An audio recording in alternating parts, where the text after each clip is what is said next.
We are beginning to hear from voters ahead of the president's final State of the Union address. Our campaign reporters in the field questioned several people who attended rallies for the various White House candidates. Here's what two Donald Trump supporters had to say when our Sopan Deb asked, "Is our State of the Union strong?" I truly believe that the State of the Union currently is not strong. And we have a weak president. You know, I respect President Obama, but he's a weak leader. And we need somebody who knows how to cut deals. Right now, I believe our country is perceived as weak. Our economy is fragile. Red-blooded Americans like you and I, blue-collar workers, I don't think they've been getting a fair shake. I think they're very frustrated at what's been going on. And here at the Trump rally, what's made Trump so popular is he speaks to what everyday Americans want to hear. President Obama was going to be a uniter. He's been nothing but a divider. And I think Trump, you know, as much controversy he's actually going to unite the country. CBS News campaign reporter Sopan Deb is with us now via Skype. So great to see you. After speaking with several of those Trump supporters, what were your biggest takeaways?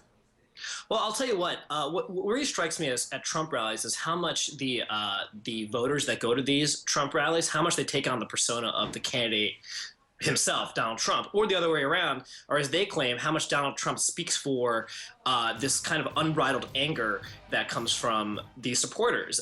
There's a lot of relentless negativity about what's going on in the country that comes from these supporters. But at the same time, there is this relentless optimism about how they feel of what will happen to the country if Donald Trump becomes elected. And that stems from Donald Trump's stump speeches, because he is, even though he's very negative about what's going on in the country right now, you know, we never win anymore, we never win on trade deals, we never win on anything. When he talks about what will happen when he becomes president, he's very positive. We're going to win, we're going to keep winning, we're going to win so much you're going to get tired of winning. And that has really resonated with voters in many, many different ways. Anything you heard from a specific supporter that really stood out to you? Well, you know, he has a couple really, really big applause lines in his stump. One of them is that he's going to get rid and replace Obamacare. He's going to get rid of Common Core. But the biggest applause line, almost, you know, universally, is when he says, "I'm going to bomb the bleep out of ISIS." I mean, you know, foreign policy seems to be a big, big concern among Trump voters, terrorism. And as a result, you know, whenever he says that, it's just as if, you know, it's a pro wrestler, you know, saying he's going to beat his opponent. It's a massive applause line. So in terms of the specific concerns, the one that I hear a lot is terrorism. So he still gets big crowds and he's still doing very well in the polls, but we have heard some questions over whether his supporters will actually turn out at the polls and vote. What are they saying about that? It's an open question. And, you know, I talk to, you know, a number of voters at every single rally. And at the rallies, they are incredibly passionate. They say there might as well not be anyone else in the race. For example, I met a guy named Richard Snowden who drove 10 hours to see him in Virginia Beach. He gets to Virginia Beach. He finds out the rally was canceled by Hurricane Joaquin.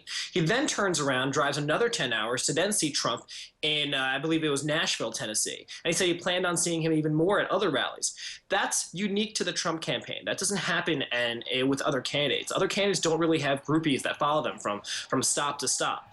I would be, you know, with that type of support, I would be surprised if those are the same people that aren't going to turn out and vote. But it's an open question because this is the most unique presidential campaign we have seen in recent history. So, you know, he is relying on people that don't typically take part in the political process. And every candidate says, well, we're going to get voters that have never come out before.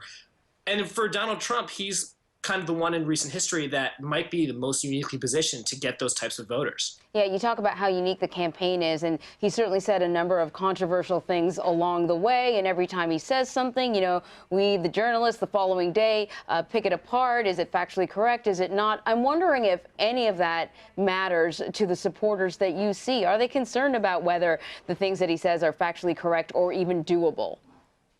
I can just give you a very short answer on that. No, they don't. They don't care. There's just a different set of rules for Donald Trump.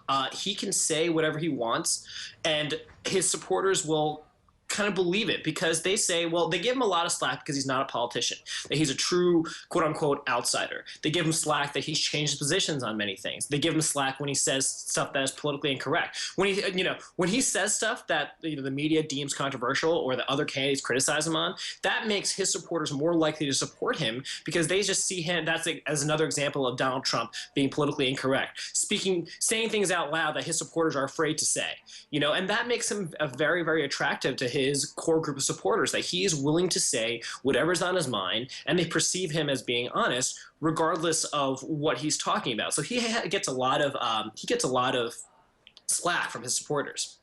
All right, Sopan Deb, our digital campaign reporter following the Trump campaign. Thanks a lot. Thank you.